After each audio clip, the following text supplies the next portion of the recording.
Hello guys, നിങ്ങളുടെ വിജയ് ഇതാ വരുന്നു എന്ന മുദ്രാവാക്യം ഉയർത്തി നിയമസഭാ തിരഞ്ഞെടുപ്പിന്റെ മുന്നൊരുക്കമായി TVK നേതാവ് വിജയുടെ ആദ്യ സംസ്ഥാന പര്യടനം. എല്ലാ ജില്ലകളിലെയും കടന്നു ചെന്ന് കുടുംബാംഗങ്ങളെ കാണുമെന്ന് സാമൂഹിക മാധ്യമ സന്ദേശങ്ങളിൽ വിജയ് പറഞ്ഞു.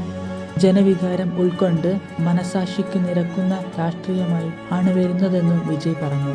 ഓഗസ്റ്റ് 21 നടന്ന രണ്ടാം സംസ്ഥാന സമ്മേളനത്തിന്റെയും അംഗത്വ വിതരണത്തിന്റെയും തുടർച്ചയായാണ് വിജയ് സംസ്ഥാന സമ്മേളനം നടത്തുന്നത്.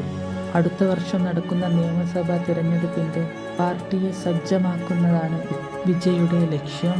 സംസ്ഥാന പര്യടനത്തിനും അതിന്റെ ഭാഗമായ പൊതുയോഗങ്ങൾക്കും കർശനമായ ഉപാധികളോടെയാണ് തമിഴ്നാട് പോലീസ് അനുമതി നൽകിയിരിക്കുന്നത്. 38 ജില്ലകളിലൂടെയും പര്യടനം ഡിസംബർ 20 വരെ തുടരും. ശനിയാഴ്ചകളിലും ഞായറാഴ്ചകളിലും സമ്മേളനം തുടരും.